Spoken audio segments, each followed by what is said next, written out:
Selamat pagi Bapak Ibu Saudara-saudariku yang terkasih dalam nama Tuhan kita Yesus Kristus. Kita mendengarkan renungan harian pada hari ini. Kita berdoa. Kasih karunia Tuhan kita Yesus Kristus, kasih dari Allah Bapa dan persekutuan Roh Kudus, itulah kiranya menyertai kamu. Amin. Firman Tuhan untuk kita pada hari ini Bapak Ibu Saudara-saudariku, yaitu yang tertulis dalam Yakobus 1 ayat 19. Hai saudara-saudara yang kukasihi, ingatlah hal ini. Setiap orang hendaklah cepat untuk mendengar, tetapi lambat untuk berkata-kata, dan juga lambat untuk marah. Demikian pembacaan firman Tuhan. Bapak Ibu Saudara-saudariku, firman Tuhan juga berkata di Yakobus, bagian tubuh yang paling kecil dalam tubuh ini, tetapi itu sangat berkuasa untuk menghanguskan atau membakar. Bagian yang kecil dalam tubuh itu adalah lidah. Memang lidah adalah bagian dari tubuh yang paling kecil, tetapi dapat membakar seluruh hutan. Apa yang maksudkan di sana Bapak Ibu Saudara-saudariku? Bahwa setiap perkataan yang tidak dipikirkan akan berdampak sangat besar ketika itu diperkatakan, dan jikalau itu penuh dengan amarah. Maka dalam hal ini Yakobus melihat pentingnya memperhatikan etika Kristen. Etika Kristen berbicara juga tentang hal bersikap, bagaimana mendengar, bagaimana berkata-kata, dan bagaimana bersikap.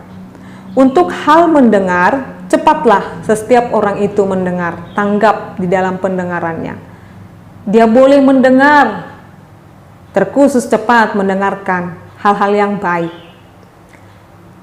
Dia boleh mendengarkan dan dia harus lambat untuk berkata-kata. Ini kontradiktif Bapak Ibu.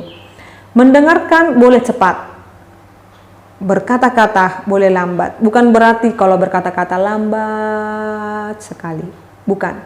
Tetapi dia boleh cepat mendengar, oh ini hal baik, ini harus saya dengarkan. Oh ini firman Tuhan, saya harus dengarkan. Jadi jangan lebih cepat mendengarkan gosip pendengaran kita ini daripada mendengarkan firman Tuhan. Bapak Ibu, kalau mendengarkan memang ada kenikmatan sendiri mungkin bagi orang yang saling memperkatakan sesamanya. Bisa saja dalam suatu perkumpulan Bapak Ibu, entah itu mereka sedang mengerjakan sesuatu, yang mereka kerjakan itu mungkin sebentar saja, tetapi yang mereka bicarakan seluruh dunia ini. Maka di sanalah dikatakan lambatlah untuk berkata-kata. Kalau tidak penting, tidak membangun, tidak memberikan kesejahteraan kepada orang lain, tidak usah berkata-kata. Kerjakan kerjaanmu. Jadi saat ini Bapak Ibu Saudara-saudariku, apa yang boleh Tuhan berikan kepada kita, yaitu biarlah perkataan kita ini boleh memberkati orang lain. Istilahnya Bapak Ibu dapat ngerem. Mau apapun informasi yang kita dapat dengarkan atau pandangan orang lain tentang yang lain Bapak Ibu, biarlah kita menyimpannya dalam hati kita dan kita melihatnya dan kita tidak termakan oleh perkataan orang lain. Mungkin kita memiliki sosok, oh yang satu ini saya sosoknya ini baik, tetapi ketika kita mendengarkan ada seorang yang mau menjatuhkan dia, lalu pandangan kita berubah tentang dia, maka di dalam hati kita, mari kita lihat, apakah benar yang diperkatakan temanku itu tentang dia? Tidak seharusnya. Maka saya pun tidak akan ikut memperkatakan atau mengatai dia. Itulah katanya di dalam lambat untuk berkata-kata. Jadi lambat artinya ada proses, ada evaluasi. Apakah ketika saya memperkatakan kata ini, itu menyenangkan hatinya atau makan melukai hatinya? Jadi ada evaluasi, ada proses setiap dalam perkataan kita Bapak Ibu. Lalu kemudian supaya lambat juga untuk marah. Jadi jikalau ada hal-hal yang tidak berkenan di dalam diri kita Bapak Ibu, ya mungkin kita boleh tersulut amarah. Jadi saya pernah mendengar seperti ini Bapak Ibu, sakit hati itu ketika dilukai, apalagi orang yang dipercaya itu boleh saja, tetapi jangan kepahitan.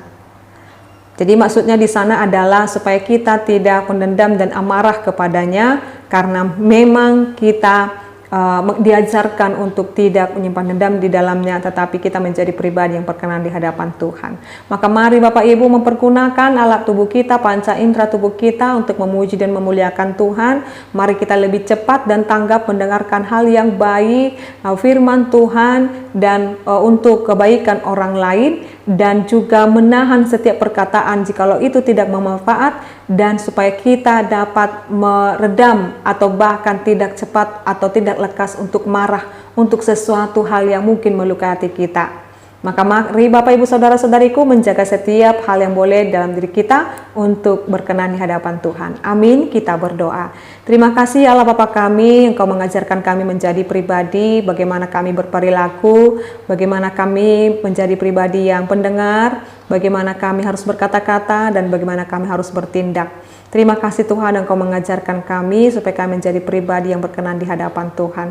Berkati seluruh jemaat-Mu ini Tuhan, saudara-saudari kami ini, biar kami dengar-dengaran akan firman Tuhan dan memperkatakan kata yang memberkati, menguatkan sesama kami, dan kami menjauhkan segala mara dalam diri kami. Terima kasih Tuhan, dalam nama Yesus Kristus dan pimpinan Roh Kudus kami berdoa dan mengucap syukur. Anugerah daripada Tuhan kita Yesus Kristus, kasih dari Allah Bapa, dan persekutuan Roh Kudus itulah kiranya menyertai dan memberkatimu sekarang sampai selama-lamanya. Amin. Selamat pagi Bapak Ibu Saudara-saudariku, Tuhan Yesus memberkati. Shalom.